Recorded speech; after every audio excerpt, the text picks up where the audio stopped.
$1,000 worth of student loan debt. It made me sick every single day. And not only did I do that, but my husband did that too, because he has 3 engineering degrees. And so we decided that we were going to read Rich Dad, Poor Dad together when we got married, and we're going to climb out of debt by all means possible. So we worked 4 to 6 jobs between the two of us, hustling hard for 5 years to pay off all of that debt, and then decided that we wanted to get out of the rat race as quickly as possible so that we could start a family.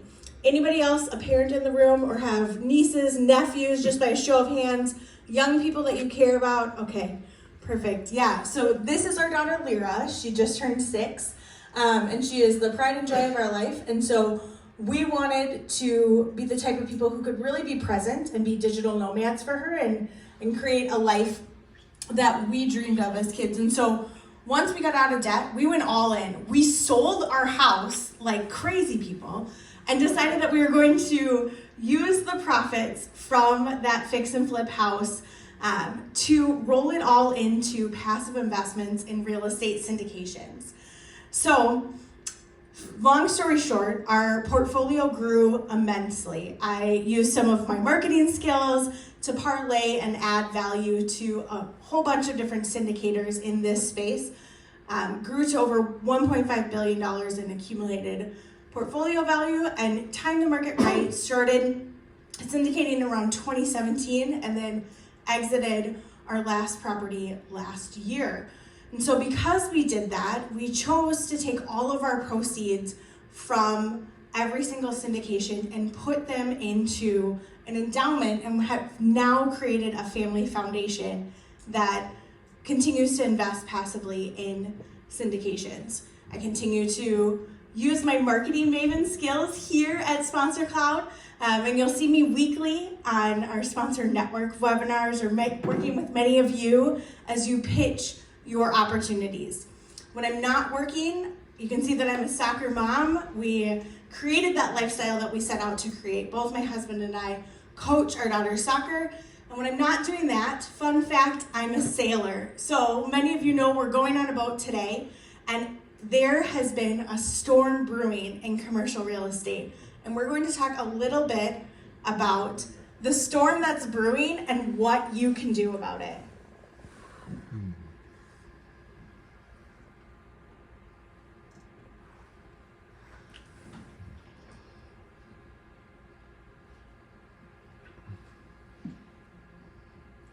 Okay, so one of my favorite quotes from Jim Rohn is, "It's the set of the sails, not the direction of the wind, that determines where we will go." So if you're paying attention to any of the news headlines recently, you're seeing that the stock market is crashing, Bitcoin is a mess.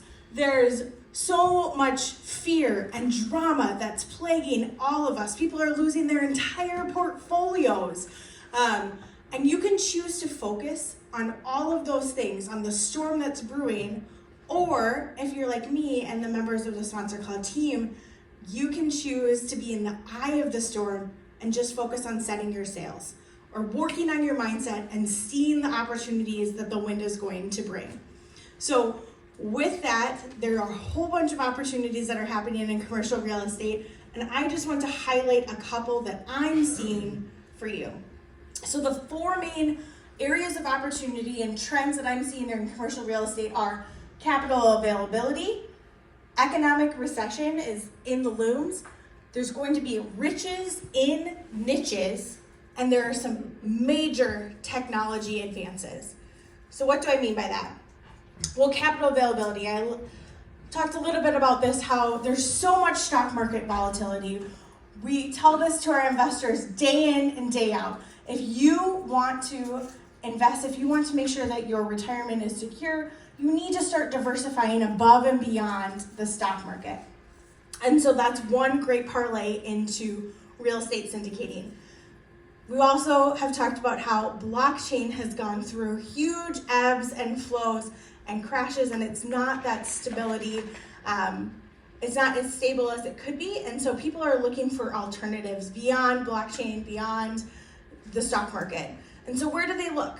Well, they've been investing in their 401k since they started their job right out of school, but they have these golden handcuffs. And we have speakers today who are going to talk to us about how they can help us help our investors unlock those golden handcuffs and give access to the 11 to 13 trillion dollars in retirement funds that are available to be invested in commercial real estate.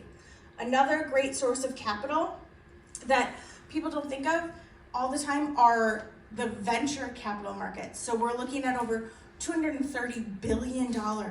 That's so much capital that's sitting on the sidelines when it could be investing in entrepreneurs or startups or helping real estate, but they are looking for ways that they can diversify.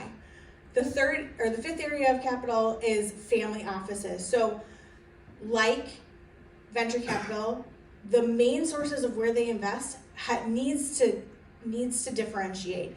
They're looking for, many of them, for the ability to diversify and continue to grow their portfolio, but they significantly want the tax advantages that will help their high net worth individuals. So when it comes to an economic recession, we've all seen the news headlines. We know that interest rates have increased. They're probably going to continue to increase in ebb and flow. We know that this creates not only an opportunity for us to get really creative when it comes to financing, but it also means that when interest rates increase, the lending criteria for small and medium banks have also tightened. And so that means that there's still opportunities for us as syndicators and working with Fannie Mae and Freddie Mac, or getting creative and still building some of those relationships with medium-sized banks or larger institutions. One of the biggest trends that I've seen as far as economic recession is that sellers and buyers are coming to the table, but they have very different viewpoints on what the value of a property should be. Sellers want the heyday of what happened in 2021. And as buyers or investors, we're looking at the facts of what has recently sold, what has traded, and we're finding ways to either lowball or get really creative on negotiations. Some of the deals that I've invested in recently have had assumable mortgages or assumable notes.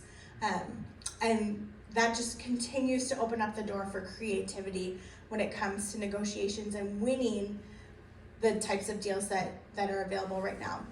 And then one thing that's been plaguing the commercial real estate news as of late is that the delinquency rate for commercial real estate has increased, but you guys might not know this, I'm kind of a math geek, and before majoring in marketing, I actually went to school for actuarial science. And so I looked at the long-term curve and long-term trends of delinquency rates in commercial real estate loans. And if you look on the far right-hand side of this screen, it went up a blip. So those 53 basis points, yes, it's important, but it is nowhere near the crash of 2010, 2008, or the 90s. And so what that means is there's still a ton of opportunity for us, and as those delinquencies continue to happen, we have the opportunity to underwrite well and make sure that our pencils are sharp when going into opportunities for ourselves and our investors.